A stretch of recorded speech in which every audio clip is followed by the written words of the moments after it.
सबको जय मसीह की और प्रभु यीशु मसीह के नाम से आपका अभिनंदन और आपका स्वागत। हम लोग नया नियम की पुस्तकों को पढ़ रहे हैं इन दिनों, और पिछले समय हमने पहला थिस्सलुनीकियों की पत्री को पढ़ा था।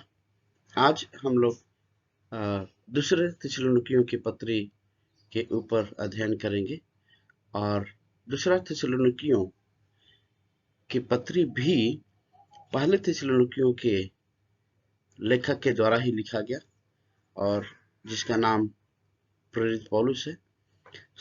प्रेरित पौलुस ने इस पत्री को लिखा, और यह विश्वास किया जाता है कि इसकी तारीख जो है शायद पहले पत्र के कुछ ही समय बाद जो है कुरिन्थियुस नगर से इसको लिखा गया, और यही इसका मानना है कि प्रेरित पौलुस ने इस पत्री को लिखा और अपने पहले पत्र के कुछ देर बाद ही इस पत्र को लिखा। और जब इसके पहले अध्याय के पहले आयत में ही पढ़ते हैं तो यहाँ पर उसके परिचय को या लेखक कौन है इस बात को यहाँ पर पुख्ता सबूत के रूप में मिलता है। और यहाँ इस प्रकार से लिखा है कि पौलुस और सिलवानुस और तीमुथियुस की ओर से थिस्सलुनीकियों की कलीसिया के नाम, जो हमारे पिता परमेश्वर और प्रभु यीशु मसीह में हैं, ये पत्र लिखा गया। इस तरह से ग्रीटिंग्स जो है या अभिवादन, ये तीनों प्रभु के जो सेवक हैं उनके द्वारा पौलुस जो है अपने पत्र के माध्यम से थिस्सलुनीकियों की कलीसिया को पहुंचाते हैं, और इस पत्र को उनको समर्पित करते हैं। अब इस बात को देखने की जरूरत है कि इसका ऐतिहासिक संदर्भ क्या है। ऐतिहासिक संदर्भ में यह स्पष्ट है कि पहले पत्र में पौलुस के कुछ भाव या उसके भावना का गलत मतलब निकाला गया था, जब उसने प्रभु यीशु मसीह के आगमन के दिन के अनिश्चितता के विषय में सिखाया था। तब लोगों ने यह समझा कि प्रभु यीशु मसीह का आगमन बहुत निकट है, लेकिन हम इस बात को देखते हैं कि मसीह के आगमन या फिर से दोबारा आने के आगमन के संबंधित उनके उलझन के कारण पौलुस ने थिस्सलुनीकियों की कलीसिया में एक बड़ी स्थिति या बड़ी गड़बड़ी की स्थिति बनी हुई थी, और इसलिए पौलुस ने इस पत्री को लिखा। थिस्सलुनीकियों के नाम पौलुस प्रेरित की ये दूसरी पत्री जो है इस धारणा पर कि प्रभु के आगमन का दिन पहले ही आ चुका है, ये लोग विचार करने लगे थे, और इन विचार करने वाले लोगों के लिए यह पत्री लिखी गई। पौलुस यह बताते हैं कि इस धारणा को सुधारना है कि मसीह के आगमन से पहले दुष्टता और बुराई अपनी चरम सीमा पर होगी।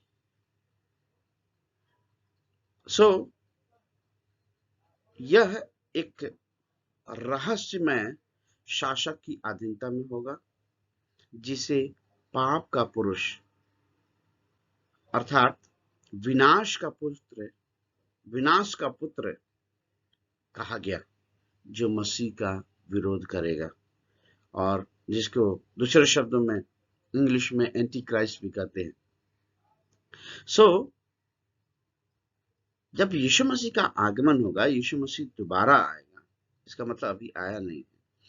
और यही पौलुस उनको सिखाना चाहते हैं कि जब आएगा तो पहले से दुष्टता और बुराई जो है अपनी चरम सीमा पर होगी। अब चरम सीमा का मतलब यह है कि उसके बाद जो है और कुछ भी नहीं बचा होगा जिस बुराई और जिस दुष्टता के लेवल को या स्तर को देखा जा सके। इसका मतलब अति अति हो जाएगा। और ये कब होगा, कैसे होगा? ये इस प्रकार से बताता है कि यह एक रहस्यमय शासक के अधीनता में होगा। रहस्यमय मतलब वो पता नहीं चलने देगा कि क्या होने वाला है, क्या हो रहा है, और सब कुछ जो है इस तरह से होगा कि लोग समझ नहीं पाएंगे कि हो क्या रहा है, लेकिन वो अपना काम करता रहेगा और लोग गुमराह होते रहेंगे।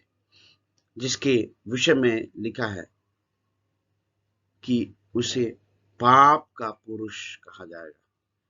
पाप का पुरुष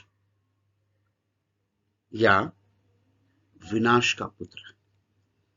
और ये पाप का पुत्र और विनाश का पुत्र वो इस चीज से मुझे ध्यान दिलाता है कि इब्लिस जो है, शैतान जो है, किस तरह से स्वर्ग में परमेश्वर के साथ रहते हुए उसने विनाशकारी काम को किया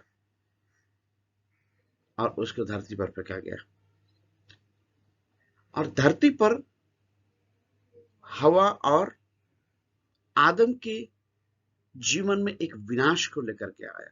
वो केवल पाप को ही लेकर नहीं आया, लेकिन एक ऐसा विनाश जो मनुष्य को परमेश्वर से अलग कर दिया। जो परमेश्वर का समरूपता थी, परमेश्वर का कैरेक्टर, परमेश्वर का चरित्र मनुष्य के अंदर था, उसको तहस नहस कर दिया और यहां तक विनाश लाया कि ये धरती भी, लिखा है, परमेश्वर ने कहा तुम्हारे कारण श्रापित है। तो वो एक मूल पुरुष, एक मूल शासक के रूप में इस पृथ्वी पर आएगा और बुराई और हर एक प्रकार की दुष्टता का चरम सीमा होगा। और लिखा है तब अंत आ जाएगा। सो यहां पर प्रेरित जो है इस आवश्यकता पर बल देता है कि सारे दुखों और कष्टों के होते हुए भी उसके पाठक या थिस्सलुनीकियों की कलीसिया को अपने विश्वास में दृढ़ बने रहना चाहिए। उनको अपने विश्वास में दृढ़ बने रहना चाहिए और अपनी जीविका के लिए कार्य करते रहना चाहिए, जैसा कि पौलुस और उसके साथी करते थे, तथा भलाई करने में भी लगे रहना चाहिए। अभी ये इसलिए क्योंकि बहुत सारे मसीही लोग अभी कुछ समय पहले भी इस प्रकार से लोगों में अफवाह फैला कि इस दिन यीशु मसीह आने वाला है। किसी दिन को लोगों ने निश्चित कर दिया और कई लोगों ने अपना सब कुछ बेच दिया, सब कुछ छोड़ दिया, सब कुछ त्याग दिया और ये इंतजार कर रहे हैं कि यीशु मसीह आएगा। अब हमें इन चीजों की जरूरत नहीं पड़ेगी। लेकिन फिर क्या हुआ? यीशु मसीह अभी नहीं आया। क्यों? क्योंकि यीशु मसीह का अपना निश्चित समय है। यीशु मसीह जब आएगा तभी आएगा, जब आना होगा तभी आएगा। उसके विषय और उसके आने के दिन का मुकर्रर हम निश्चित नहीं कर सकते और इसलिए हम हाथ पे हाथ रख करके भी नहीं बैठ सकते, क्योंकि हमारी दिनचर्या जो है चलती रहना चाहिए। और इसलिए पौलुस कहता है कि तुम अपने दिनचर्या में कार्य करते रहो, दिनचर्या में लगे रहो और अपने काम में लगे रहो और इसी के साथ साथ भलाई में लगे रहो। इसका मतलब मसीहियतपन को ना छोड़ो और जिस दिन मसीहतपन छूट गया, इसका मतलब क्या हो गया? यीशु मसीह के आगमन की आशा जो है एक तरह से हमारे लिए व्यर्थ हो जाएगी। क्यों? क्योंकि हम भलाई से मुकर गए। यीशु मसीह के जो संदेश है, यीशु मसीह का कार्य जो है, उसको करने में हम चूक गए, और इसलिए जो है हमें उन बातों में लगे रहने की जरूरत है। लोगों में किसी भी प्रकार का गुमराह कलीसिया के अंदर हो, तो इस बात को समझने की जरूरत है कि वो सब कुछ छोड़ करके यीशु मसीह में बने रहना, भले काम को करना ही हमारा प्रमुख कर्तव्य है। यह सुनिश्चित समय में या अनुचित समय में उत्साह का कारण बना। इसका मतलब लोग जो है ऐसे समय में, जब हर एक प्रकार के असमंजस में, हर एक प्रकार के कोलाहल में थे, तब यह पत्र जो है उनके लिए लिखा गया। और वह जो है एक तरह से अनुचित समय था कि लोग क्या करें, कैसे करें। उसी समय में या अनिश्चितता के समय में पौलुस का यह पत्र कलीसिया का उत्साह का कारण बना, क्योंकि नए विश्वासी अपने मन में विश्वास में डगमगा रहे थे। वे प्रभु के आगमन के निकट समय को गलत दृष्टिकोण से ग्रहण कर रहे थे, और जिसने उनके जीवन को तरह से आप व्यवस्थित कर दिया था, मतलब उथल पुथल मचा दिया था। लोग क्या कर रहे हैं, कैसे रहे, कोई कुछ कह रहा है, कोई कुछ कह रहा है, उनका अपना कुछ अस्तित्व होगा, वो कुछ और करने का कोशिश करेगा। पूर्ण रीति से लोग जो है उथल पुथल हो गए थे या असमंजस में हो गए थे, आप व्यवस्थित हो गए थे। अध्याय 2 का 2 एवं 3 आयत, दूसरा सेशन की दूसरा अध्याय, दूसरा आयत और तीसरी आयत के शब्द के अनुसार कुछ लोगों ने सोचा कि कलीसिया के हाथ एक जाली पत्र प्राप्त हुआ और जिसने जो है आग में घी डालने का काम किया। तो ये क्या है, इसको हम देखते हैं। पर लिखा है, हे भाइयों, अब हम अपने प्रभु यीशु मसीह के आने और उसके पास अपने इकट्ठे होने के विषय में तुमसे विनती करते हैं कि किसी आत्मा या वचन या पत्री के द्वारा, जो कि मानो हमारी ओर से हो, यह समझकर कि प्रभु का दिन आ पहुंचा है, तुम्हारा मन अचानक अस्थिर न हो जाए और न तुम घबराओ। किसी रीति से किसी के धोखे में आना, क्योंकि वह दिन न आएगा जब तक धर्म का त्याग न हो ले और वह पाप का पुरुष अर्थात विनाश का पुरुष प्रकट न हो जाए। तो अब ये जब पत्र लोगों ने पढ़ा तो सोचा कि अब हम किसी पत्र के ऊपर विश्वास नहीं कर सकते, क्योंकि बहुत सारे पत्र जो है लिखे जा रहे हैं।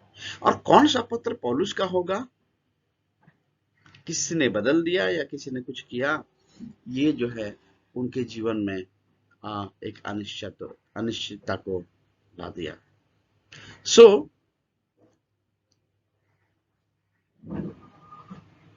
लोगों के अंदर जो दहशत, जो डर का भाव, जो एक अलग प्रकार की जिज्ञासा या जानने की कोशिश या परिणाम की कोशिश की जा रही थी, पौलुस उनको समझाता है कि जब यीशु मसीह आएगा तो विनाश का पुत्र जो है वो आ जाएगा, पाप का पुरुष जो है वो राज करने लगेगा, और धर्म का परित्याग होगा। लोग धर्म में या लोग जो है हर एक प्रकार की भक्ति भावना जो है यीशु मसीह के प्रति वो सब कुछ छोड़ करके बहुत सारे पाप में लिप्त हो जाएंगे। और इसलिए उनको एक उत्साह, उनको एक जिज्ञासा इस पत्र के द्वारा दिया। और इसलिए इस बात में कोई संदेह नहीं कि यह पत्र जो है कलीसिया के लिए अति उत्साह का परिणाम है। उनको उत्साह मिला और पूरे पत्र को पढ़ने के द्वारा उनके अंदर दिलासा मिली, एक ज्ञान मिला कि नहीं नहीं, अभी यीशु मसीह का आगमन नहीं हुआ है। और मेरा भी एक सामना जो है, लोटस टेम्पल जो दिल्ली में है, वहां के एक कर्मचारी जो एक बहुत सारे बहाई उपासना या लोटस टेम्पल का मतलब बहाई उपासना को मानने वाले लोग उसमें हैं।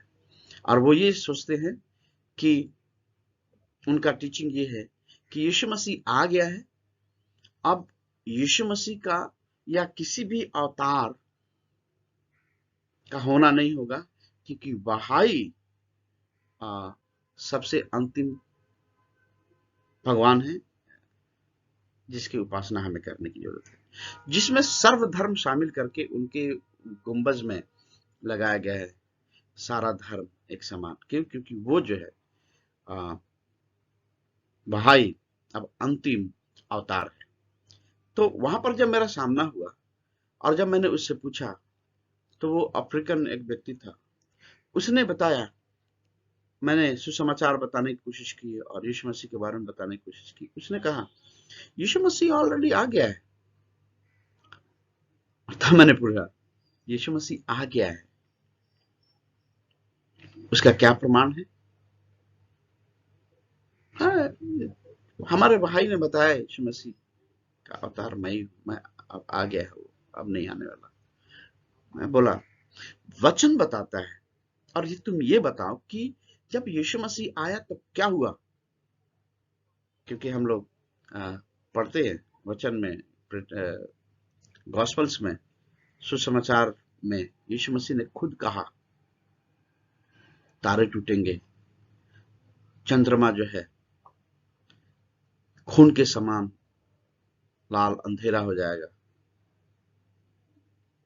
और वो ग्रहण वाला चीज नहीं है, वो अलग ही चीज है।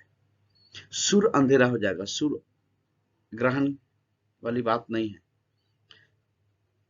और ये सब के बावजूद लोग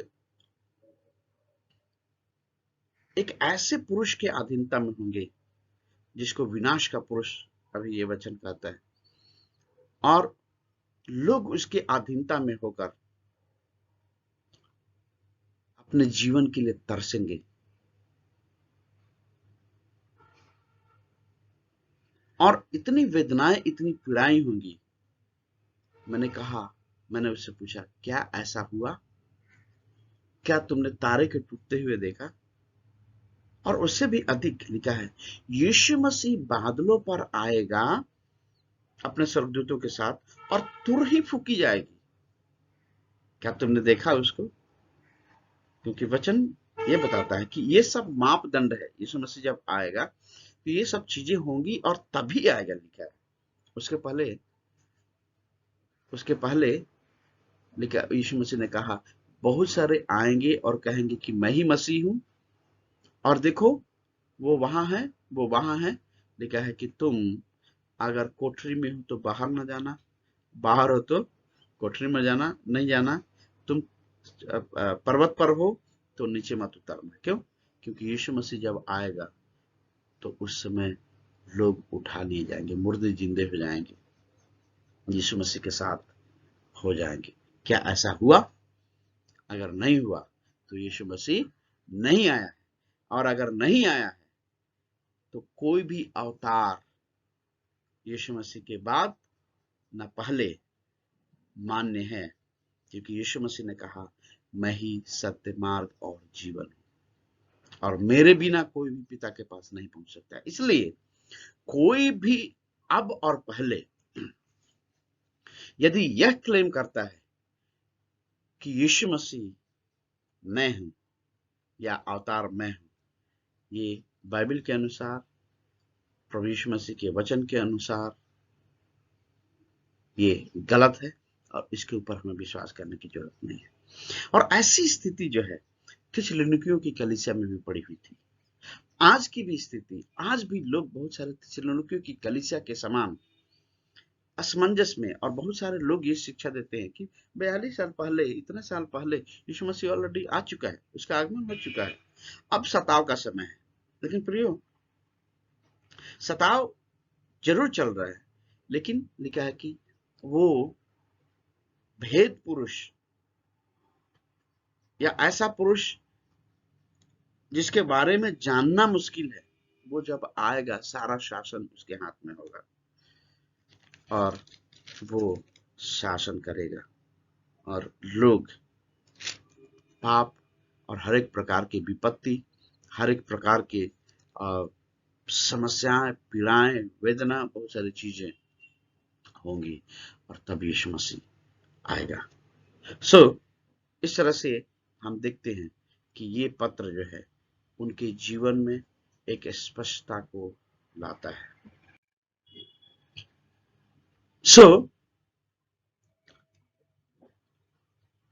इसका केंद्रीय विषय जो यीशु मसीह के दूसरा आगमन जो है, हमेशा इसमें हम देखते हैं, और जिसके कारण इस बात को हम देखते हैं कि प्रेरित जो है इस आवश्यकता पर बल देता है और ये कहना चाहता है कि सारे दुखों और कष्टों के होते हुए भी उसके पाठक या कुरिन्थियों की कलीसिया, थिस्सलुनीकियों की कलीसिया के लोग क्या करें? अपने विश्वास में दृढ़ बने रहें, भलाई करने में लगे रहें, और अपनी जीविका के लिए सच्चाई के साथ जो उनको कमाना है, जीविका को कमाने के लिए या अपने जीवन को यापन करने के लिए हमेशा प्रयत्नशील होना चाहिए, लगे रहना चाहिए। और ये चीज जो है उनके जीवन से ये अपेक्षा की जाती है, और पौलुस उन्हें उत्साहित करता है कि लिखा है, उस अधर्मी का आना शैतान के कार्य के अनुसार सब प्रकार की झूठी सामर्थ और चिन्ह और अद्भुत काम के साथ, और नाश होने वालों के लिए अधर्म के सब प्रकार के धोखे के साथ होगा। जब यीशु मसीह आएगा उसके पहले ऐसा होगा कि वो अधर्मी या एंटी क्राइस्ट या विनाश का पुरुष जिसे कहा गया है,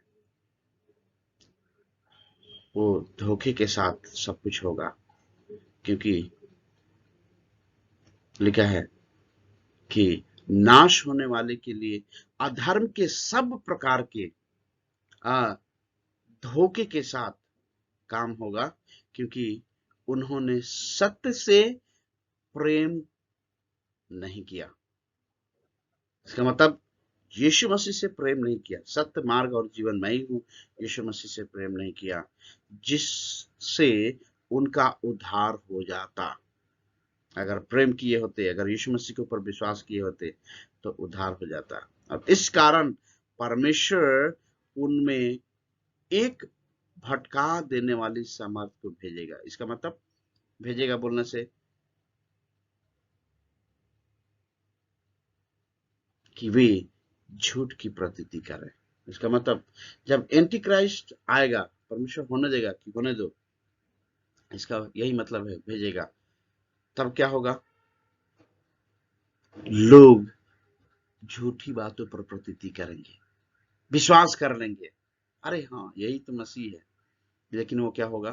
वो एंटी क्राइस्ट होगा, या हो सकता है कि और कोई होगा। और इस प्रकार से लिखा है कि ताकि जितने लोग सत्य की प्रतीति नहीं करते वरन अधर्म से प्रसन्न होते हैं, वे सब दंड पाए। और इसलिए कलीसिया के लोगों को ये बात याद रखनी थी कि उसके बजाय कि वो इस असमंजस में पड़े कि यीशु मसीह का आगमन कब होगा, उनको क्या करने की जरूरत है? यीशु मसीह से प्रेम करने की जरूरत है, यीशु मसीह से अपना संबंध बनाने की जरूरत है और उद्धार प्राप्त करने की जरूरत है। और नहीं तो वे सब लोग जो उद्धार प्राप्त नहीं किए, वे सब लोग जब यीशु मसीह के ऊपर विश्वास नहीं करते हैं, वो दंड के भागी होंगे, उनको दंड की आज्ञा दी जाएगी, एक कंडेमनेशन होगा, या वो नरक के आग में हमेशा हमेशा के लिए झोंक दिए जाएंगे। और यही उस विनाशकारी पुरुष का षड्यंत्र है कि वो सबको नरक की आग में अपने साथ ले जाना चाहता है, क्योंकि उसके विषय में तो निश्चय है कि वो नरक के आग में झोंका जाएगा। लेकिन उसके साथ साथ जितने भी यीशु मसीह के ऊपर विश्वास नहीं करने वाले या यीशु मसीह को धोखा देने वाले, वो सब उस विनाशकारी पुरुष, एंटी क्राइस्ट, उस शैतान पुरुष के साथ नरक की आग में डाल दिए जाएंगे। और इसलिए इस पूरे दूसरा थिस्सलुनीकियों का मुख्य पाठ, मुख्य वचन जो है वो 3 अध्याय और 5 है, जहां पर लिखा है, परमेश्वर के प्रेम और मसीह के धीरज की ओर प्रभु तुम्हारे मन की अगुवाई करे। पौलुस इस बात की अपेक्षा करता है, इस बात की कामना करता है, इस बात से उसकी दिलगी है कि परमेश्वर का प्रेम और मसीह का धीरज, मसीह के धीरज की ओर प्रभु तुम्हारे मन को क्या करे? अगुवाई करे। क्योंकि मन जो है भटकने वाली चीज, भटकने वाली आत्मा के समान है। कुछ भी हमारे सामने आता है हम विश्वास कर लेते हैं, और वो दुष्ट, वो विनाशकारी पुरुष, वो एंटी क्राइस्ट बहुत सारे चिन्ह चमत्कारों के साथ हाजिर होगा, बहुत सारे चिन्ह चमत्कार दिखाएगा, करेगा। लेकिन हमारा मन किधर होना चाहिए? धीरजवंत होना चाहिए। नहीं, यीशु मसीह ही हमारा उद्धार करता है। नहीं, यीशु मसीह बादलों पर आएगा और हमें अपने साथ ले जाएगा। यदि हम मर भी जाएं तो हम पुनरुत्थित होकर के, हम जीवित होकर के यीशु मसीह के साथ बादलों पर उठा लिए जाएंगे। यीशु मसीह के साथ हम राज करेंगे। और ये चीज जो है आप इस पुस्तक में देखते हैं कि पौलुस इसको कहता है। और इस तरह से पौलुस तीसरे आत्मा भी कहते हैं, परंतु प्रभु सच्चा है, वह तुम्हें दृढ़ता से स्थिर करेगा और उस दुष्ट से सुरक्षित रखेगा। तो प्रभु की ओर से ये आश्वासन, पौलुस की ओर से ये आश्वासन है कि प्रभु जो है कार्यरत है, प्रभु कार्य कर रहा है, और वो क्या करेगा? उस दुष्ट से तुम्हें क्या करेगा? सुरक्षित रखेगा, अलग रखेगा, तुम्हें उसके हाथ में नाश होने के लिए नहीं छोड़ेगा। क्यों? क्योंकि हमने प्रभु यीशु मसीह के ऊपर विश्वास किया है, और यीशु मसीह के ऊपर जो विश्वास करता है, लिखा है, वो उसके ले पालक पुत्र के समान हो जाते हैं, जो परमेश्वर को हे अब्बा, हे पिता कह करके पुकार सकते हैं। और ऐसे लोग जो परमेश्वर के पुत्र पुत्रियां हो गए हैं, उनको प्रभु कभी नहीं छोड़ेगा शैतान के हाथ में जाने के लिए। क्या लिखा है कि जब वो तुझे छूता है, वो मेरी आंख की पुतलियों को छूता है। परमेश्वर ऐसा होने नहीं देगा।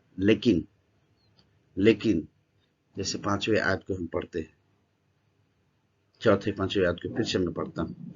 लिखा है, हमें प्रभु में तुम्हारे ऊपर भरोसा है कि जो जो आज्ञा हम तुम्हें देते हैं उन्हें तुम मानते हो और मानते भी रहोगे।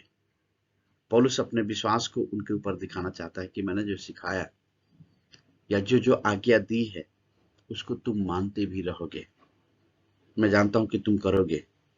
काश कि वो लोग किए होंगे उनमें से कुछ लोग, या काश कि आज लोग करेंगे। तो इसके बावजूद तुम कितने विश्वासी हो गए, कितने अच्छे हो, लेकिन क्या लिखा है, उसकी कामना ये है कि परमेश्वर के प्रेम और मसीह के धीरज की ओर प्रभु ही तुम्हारे मन की अगुवाई करे। इसलिए हमें परमेश्वर की अगुवाई हमारे मन को करने की आवश्यकता है, ताकि हम गुमराह ना हो जाएं, ताकि हम अव्यवस्थित ना हो जाएं। और इस बात को हमें ध्यान देने की जरूरत है कि पौलुस की कामना यही है। दूसरा थिस्सलुनीकियों की अगर रूपरेखा को देखें तो हम इस बात को देखते हैं कि पहला भाग जो है, पूरा अध्याय, पहला अध्याय अभिवादन, धन्यवाद और मध्यस्थता में निकलता है। और पौलुस जो है अभिवादन देते हैं, धन्यवाद करते हैं और मध्यस्थता की प्रार्थना या मध्यस्थता करते हैं। दूसरे अध्याय को जब आप पढ़ते हैं तो वहां पर निर्देश दिया गया है। पौलुस ने उनको निर्देश दिया कि हे भाइयों, अब हम अपने प्रभु यीशु मसीह के आने और उसके पास अपने इकट्ठे होने के विषय में तुमसे विनती करते हैं कि ऐसा ऐसा हमने पढ़ा था, नहीं करना। और लिखा है क्या, 5वें आयत में, दूसरे अध्याय के 5वीं आयत में, क्या तुम्हें स्मरण नहीं कि जब मैं तुम्हारे यहां था तो तुमसे ये बातें कहा करता था कि तुम उस वस्तु को जानते हो जो उसे अभी रोक रहा है कि वह अपने ही समय में प्रकट हो, क्योंकि अधर्म का भेद अब भी कार्य करता जाता है, पर अभी एक रोकने वाला है, और जब तक वह दूर न हो जाए वह रोके रहेगा।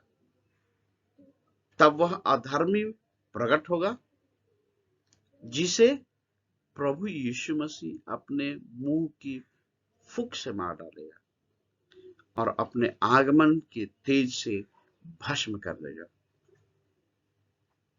इसलिए ये सब निर्देश हैं। इसका मतलब क्या होने वाला है, ये चीज प्रकट किया गया है। जब दूसरे अध्याय को आप पढ़ेंगे स्पष्टता के साथ यहाँ इन बातों को दिखाता है। दूसरे अध्याय में मूल चीज की प्रभु के दिन के बारे में भविष्यवाणी की गई है।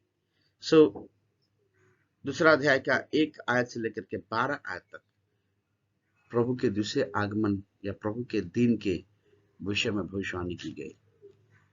और दूसरा चीज कि उनके चुनाव और बुलाहट के लिए पौलुस जो है धन्यवाद करते हैं कि उनकी स्थिति अभी क्या है, प्रभु में कैसे हैं वो, उस स्थिति के अनुसार दूसरा अध्याय 13 आयत से लेकर के 15 आयत उनकी बुलाहट और एक चुनाव के विषय में वो घोषणा करता है।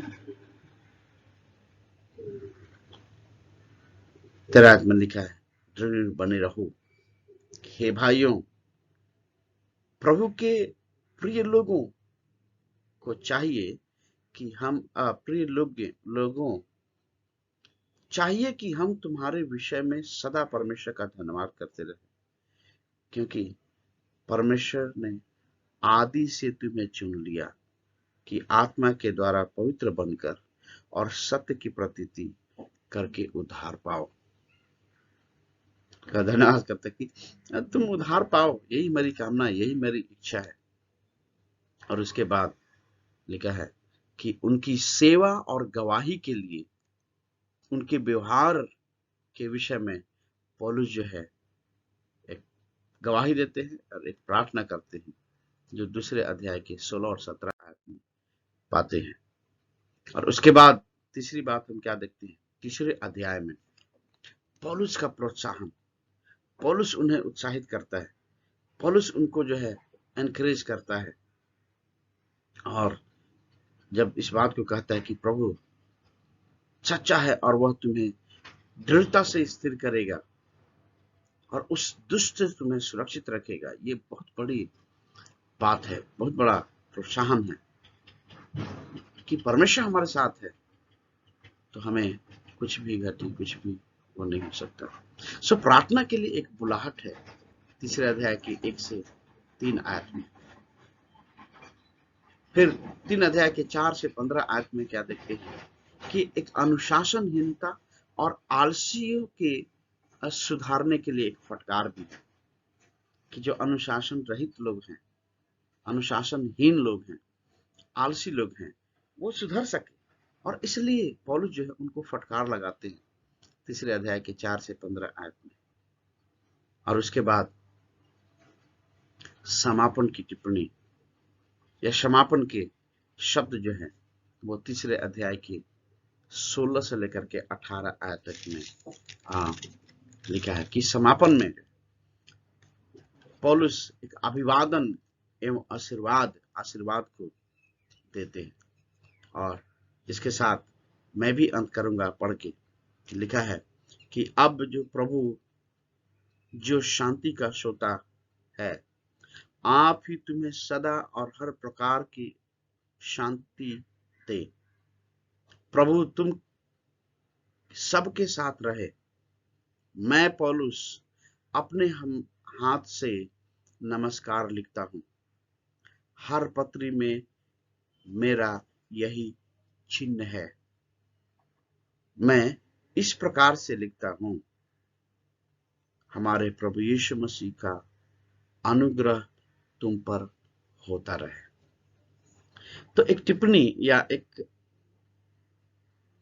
निचोड़ पौलुस लिखते हैं कि जब मैं तुम्हें उत्साहित करता हूं, अपने हाथ से मैं अभिवादन लिखता हूं, और ये तुम्हारे ऊपर हर एक प्रकार की शांति सदा बनी रहने पाए, और प्रभु यीशु मसीह का अनुग्रह तुम सब पर होता रहे।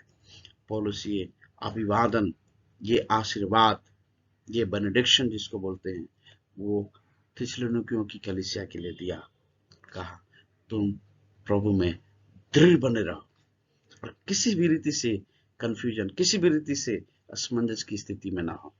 और यही चीज प्रियो हमारे और आपके जीवन में, हमारे और आपकी कलीसिया में भी होने की जरूरत है कि लोग किसी भी बात से, किसी भी गलत शिक्षा से, किसी भी झूठे प्रकार के आगमन से, या किसी भी प्रकार के क्लेम से कि मैं ही मसीह हूं, मैं ही अवतार हूं, विस्मित ना हो जाए,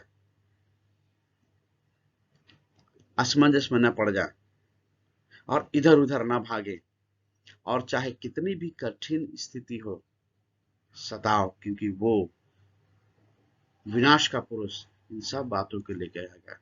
किसी भी रीति से डरने की जरूरत नहीं है, लेकिन प्रभु में स्थिर रहने की जरूरत है। और प्रार्थना ये करनी है कि हमारे मन को प्रभु ही स्थिर करे, हमारे मन को प्रभु ही दृढ़ करे, क्योंकि हमारे अंदर जो क्षमता और शक्ति है उससे शायद ना हो पाएगा। लेकिन यदि प्रभु हमें शैतान के हाथ में छोड़ना नहीं चाहता है तो हमें दृढ़ भी करेगा। परमेश्वर हम सबों को आशीष दे और इस शिक्षा के द्वारा आपके जीवन में, आपकी कलीसिया के जीवन में, आपके भविष्य के जीवन में, आपके परिवार के जीवन में उत्साह मिले, जो पौलुस की ओर से इस दूसरे थिस्सलुनीकियों की पत्री के द्वारा आता है। प्रभु आपको आशीष दे। आमीन।